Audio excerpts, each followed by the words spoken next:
দেশের মানুষ যেন ইলিশ মাছটা পায়। আমাদের দায়িত্ব হলো এটা দাম কমানো। চাঁদাবাজির কারণে দাম বেড়ে যায়। আমি অনেক সুযোগ দেখছি, সত্যি কথা বলতে কি অনেক সুযোগ দেখছি যে অনিয়মের কোনো সুযোগ রাখা উচিত হবে না। ক্লাইমেট চেঞ্জ একটা বড় চ্যালেঞ্জ। মাছ খাবো অথচ সেটা একটা বিষ খাবো, একই সাথে এটা হতে পারে না। সম্পন্ন এবং আমাদের দেশে মাছ বলেন, গরু ছাগল সবকিছুর কিন্তু যে প্রজাতিগুলো আছে এগুলো কিন্তু বিশ্বে অনেক উল্লেখযোগ্য। কাজে আমার মনে হয় যে এই মন্ত্রণালয়ে যে কাজ করার সুযোগ পেয়েছি আমরা সেদিকে খুব মনোযোগ দেব। এবং আমি খুব খুশি হলাম ওনাদের সাথে কথা বলে এবং যে তথ্য পেলাম যে আমাদের অনেক গবেষণা হচ্ছে এবং এখান থেকে মানুষের জীবন জীবিকা, খাদ্যের যোগান, পুষ্টির যোগান, যে আমিষের ঘাটতি পূরণের আমাদের একটা সুযোগ হবে আর কি।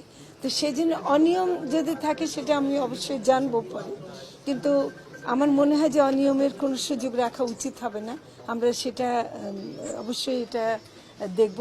কিন্তু প্রথম কাজ হলো যে একদম গ্রাম পর্যায়ে বা মাঠ পর্যায়ে যে অফিসগুলো আছে সেখানে আমি ভিজিট করব, যাব এবং সেখানে যে সমস্যাগুলো আছে সেগুলো চিহ্নিত করব। এবং জাতীয় পর্যায়ে আমার মনে হয় যে আমি আহ্বান জানাবো যে অন্যান্য মন্ত্রণালয়ও যেন আমরা সহযোগিতামূলক একটা ভূমিকা রেখে আমরা কাজ করতে পারি।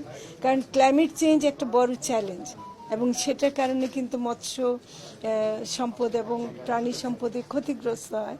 তো কাজে ক্লাইমেট চেঞ্জটাও শুধু পরিবেশ মন্ত্রণালয়ের কাজ না, এটাও এই মন্ত্রণালয়ের কাজ। তো আমি অনেক সুযোগ দেখছি, সত্যি কথা বলতে কি অনেক সুযোগ দেখছি। এবং আমি যাদের সাথে কাজ করব তাদের কথা শুনে মনে হলো যে তারা অনেক আন্তরিক। কৃষি মন্ত্রণালয় আধুনিক চাষ পদ্ধতি করতে গিয়ে কিন্তু প্রচুর কীটনাশক এমনকি রাসায়নিক সারটাও যেটা ব্যবহার করে সেটা কিন্তু আমাদের মাছের অনেক ক্ষতি করে।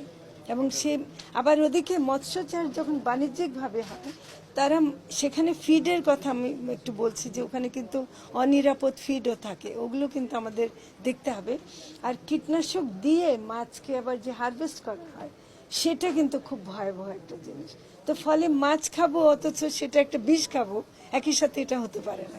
আমি মনে করি যে ইলিশ মাছ এটা এই মন্ত্রণালয়ে আমি ভিতরে বলছিলাম যে এটার মন্ত্রণালয়ের নাম যদি ইলিশ মন্ত্রণালয় হতো আমি আপত্তি করতাম না, কারণ ইলিশকে রক্ষাবে জিআই পণ্য শুধু না, ইলিশ মাছটা একটা বিশেষ মাছ যেটা একমাত্র বাংলাদেশে হয়।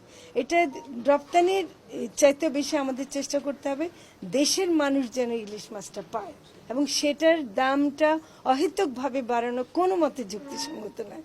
এবং দেশের মানুষকে না খাইয়ে বাইরে পাঠানো আমি কোনো মতে অ্যাপ্রুভ করি না।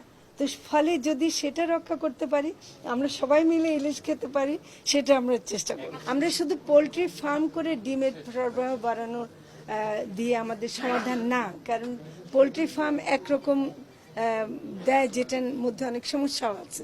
কিন্তু যদি আমি গ্রামীণ নারীদের মাধ্যমে আমি হাঁস মুরগি পালন বাড়াতে পারি তাহলে সরবরাহ বাড়লে কিন্তু এটার দাম কমবে। এবং প্রথম কথা হলো সরবরাহ বাড়ানো, নিরাপদ করা এবং এটাকে মানুষের কাছে সহজলভ্য করা। এবং আমি মনে করি যে দামগুলো বাড়ানো হয়েছিল, মাঝখানে ডিমের দাম বেড়ে গেছিল। দেখেন ডিমটা এমন একটা জিনিস, আজকে গার্মেন্টস শ্রমিকরা যদি জিজ্ঞেস করেন প্রথম পুষ্টির একটা ধাপ হচ্ছে ডিমটাই খায়। হ্যাঁ, একটা বাচ্চাকে আপনি পুষ্টি দিতে চাইলে ডিম দুধ দিতেই হবে।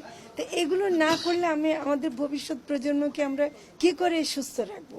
প্রথম কাজ হলো আমাদের দায়িত্ব হলো এটা দাম কমানো।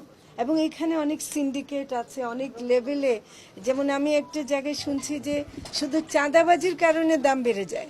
মানে হয়তো সরবরাহ যেখানে উৎপাদন হচ্ছে বাজার পর্যন্ত আসতে গিয়ে যে প্রসেসটা তার মধ্যে অনেক জায়গায় কিন্তু অনেক পয়সা দিতে হয় যেটা পণ্যের দাম বাড়িয়ে দেয়। তো আমার মনে হয় যে সেসব জায়গায় কিন্তু একটা মন্ত্রণালয় একা কাজ করতে পারবে না, এটা পরিকল্পনা মন্ত্রণালয়, অর্থ মন্ত্রণালয় সবাই মিলে করতে হবে।